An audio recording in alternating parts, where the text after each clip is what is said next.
This week we'll be talking about 7 common marketing mistakes people frequently make. I, again, am Alex, and this is... I am Christian. I'm making my Grip blog video debut. It's very exciting. There are lights here, and it's a fun time. And a fun little Grip fact is Christian and I actually went to college together at Drake, and we were business fraternity brothers. We were. Yeah. Were. Yeah.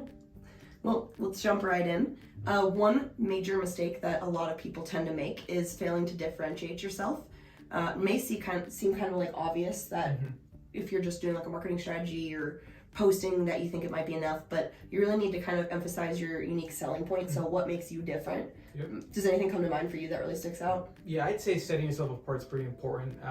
When I'm in the store, I can think when I'm like in Target or something and I'm looking for a razor because I like shaving, I have to shave.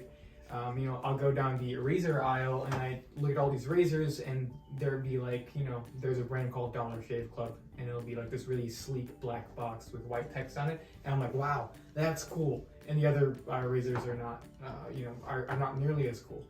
Obviously I don't buy Dollar Shave Club because I'm a college student, I can't afford it. But if I had the means to do it, I'd do it. But yeah, I'd say that just like setting yourself apart, looking different. I think that's a really important thing to emphasize on. Yeah, I would really agree. Packaging is definitely something that kind of comes to mind there. Another huge thing for me is like loyalty programs can be a great way to set yourself apart. I mean, especially in industries where competition is crazy high and everything's just kind of one thing is interchangeable for the other. So what pops to mind for me is like gas. Originally, I was like, every gas station's the same, I'll stop at like the first one I drive by. And now I'm super loyal to Come and Go because they have an amazing rewards program. Every time I fill up or even just like buy a snack there, I get rewards and not special offers. So I only get gas at Come and Go now because they've really set themselves apart in my mind because of that. And our second mistake that a lot of people tend to make is poor audience targeting. Just hitting every market isn't really ideal. Especially for when you're doing advertising or any kind of like email or outreach marketing. So I know, for example, when you do Instagram ads, you can set like what ages you want to hit, what locations you want to hit, things like that. And sometimes people tend to think, well, I just want to hit everyone possible and just not really set those specific targets. And then you end up like, I get ads for like baby products like diapers, and I most definitely do not have a child. So they're paying for more reach to reach a lot of people, but they're reaching people that aren't going to be purchasing their products, so they're kind of shooting themselves in the foot a little bit. Yeah, like targeting everyone sounds great, but honestly, you're just going to use up your budget in no time if you just target everyone. You can't target everyone. Have someone in mind, have a segment in mind. Have a type of person, have an age, whatever it is. Just don't target everyone because that's not going to end well for your bank account. Exactly, and we previously mentioned like the baby products. Obviously, that's a little more narrow. You would want to target that more towards like an age that would probably have children. But some things that like are more for everyone, like gas stations, certain consumer products, things like that, it's still important to set some targets. So for example, like age. So if your product is something that like a middle schooler or high schooler wouldn't buy, you want to make at least at that age demographic.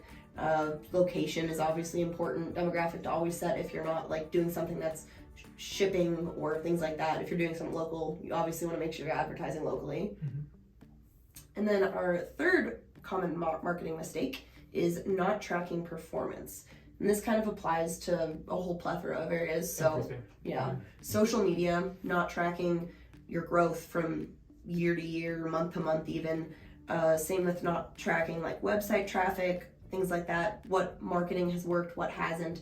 So I know, for example, like we do a lot of like ad campaigns or like Facebook, Instagram ads, stuff like that. And it's really important to kind of look at what ones are working and how they're working to gain experience for how to move forward in the future. Because if you're not really tracking it, you're just kind of blindly throwing marketing plans out there, or ads out there, things like that.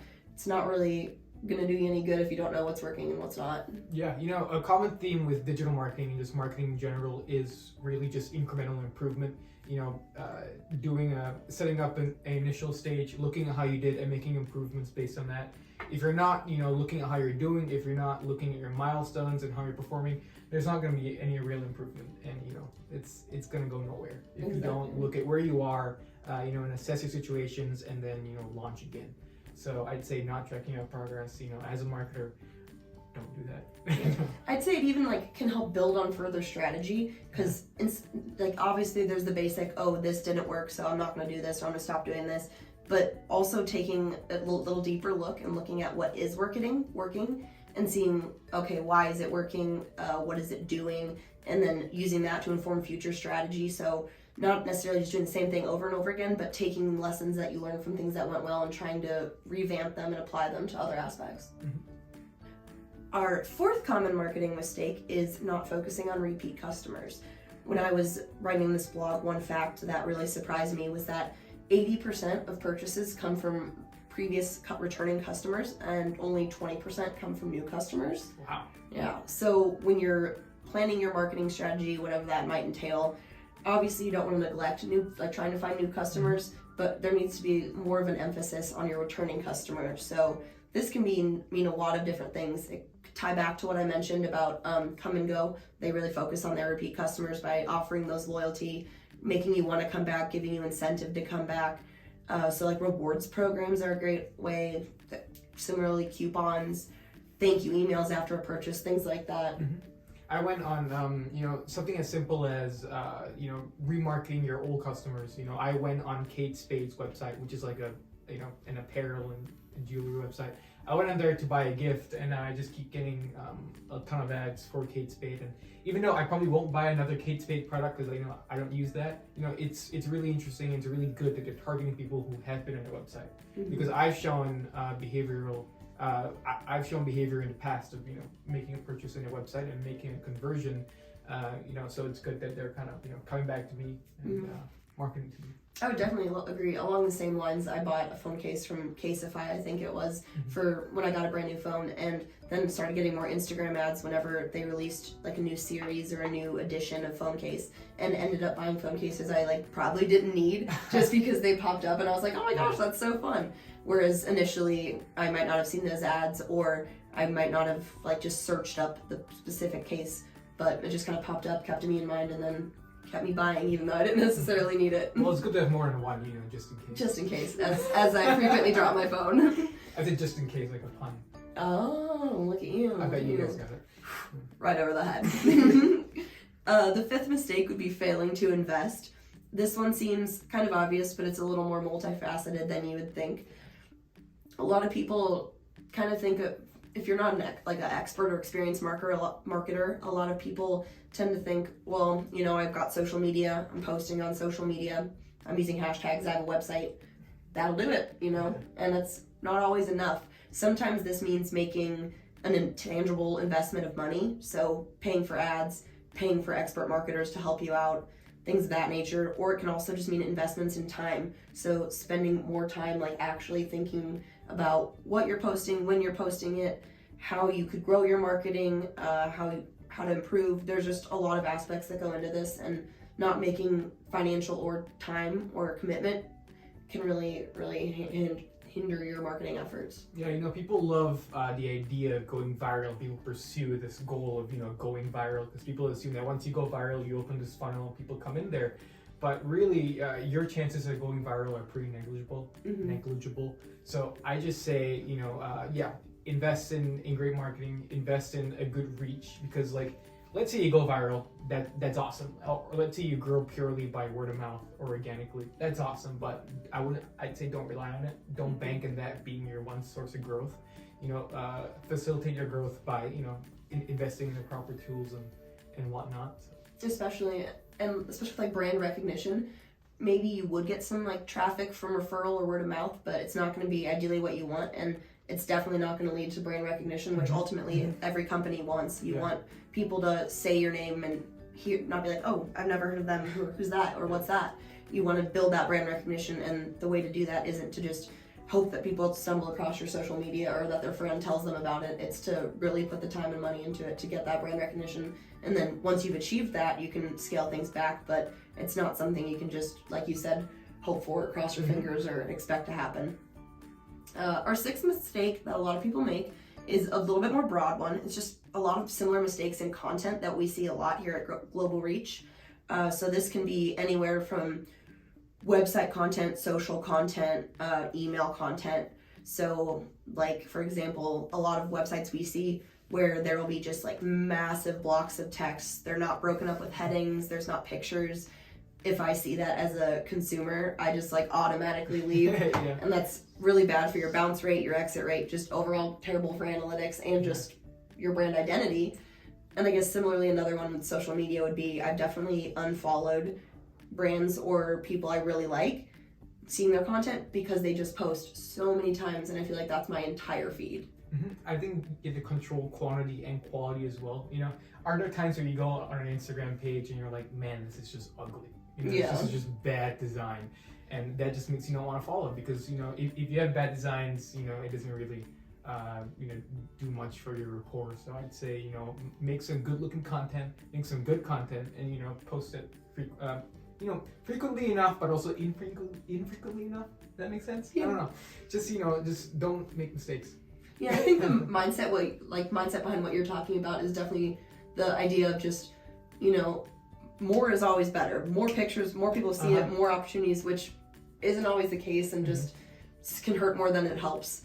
And then additionally, that kind of goes with making ties into brand identity. It makes your brand just look less established, less prestigious. If there's just so much content, it's poorly executed, poorly produced. Just spend the time, spend the money, spend the effort on making the right amount and making it good. Yeah, for sure. Our final digital marketing mistake that many people tend to make is expecting immediate results. This isn't necessarily something to do with the actual activities you're doing, but just your overall marketing mindset. So a lot of people think, okay, well, I ran this Instagram ad, or I just sent out like a big email campaign. That's great. Now I'm gonna get a ton of sales. I'm gonna get a ton of traffic. I'm gonna get a ton of following. And that's not the case. I mean, marketing builds and builds upon itself, and it takes time. I mean, for example, if you just did like a website update or put a new website page up on your website, you're like, oh, I'm gonna get so much traffic. Yeah. When really it takes Google's bots like a little bit to crawl. They have to index and then sort, rank, filter, all of that. So things like that doesn't really happen immediately. And then same with like advertising. Like you run an ad about a sale, that doesn't mean it's gonna immediately bring in a ton of people, because maybe some people didn't see that, maybe the sale wasn't relevant to them. So just keeping kind of building on things. Yep. I'd say don't be discouraged by low social media engagements initially, or just bad web traffic initially. That always happens. All brands, all businesses, whatever, they start somewhere. You start at a certain level, and with the right tools and with the right mindset and with the right amount of work, you get to a place where you want to be. But that being said, if your marketing growth is slow and you get bad results consistently over a period of time, that's not a good sign either. So address it. Yep. And I think an important thing to note along with that idea is that it's always better to make piecemeal changes, not necessarily like complete overhauls. So if you do notice like, oh, okay, my website isn't getting as much traffic as I want, don't entirely just like scrap the whole thing, delete all your content. Maybe see, okay, well, what pages are doing the worst? How can I fix them? Same with social media. Don't be like, oh, I ran an ad and it failed, so I'm not never gonna do it again. Kind of think, okay, well, why didn't this work? What could make it better? How could I improve it in the future? So it takes time. Good marketing doesn't come immediately, and especially with how fast today's world changed. I mean, Google algorithm updates, just changing in trends, changing in mindsets, changing social conditions. Not everything is gonna work every time, and sometimes things aren't gonna work the first month or two, but the third month they might. So just take things gradually, make small changes as needed. Don't do complete overhauls, just tweaks and fine tuning as you go along, and then kind of using those tweaks to learn and see, and then that again ties into tracking. So seeing what those tweaks did, how they worked, and kind of taking it from there to inform your strategy. Sounds like good advice to me. Well, thank you for watching, and we will see you next time on Get a Grip.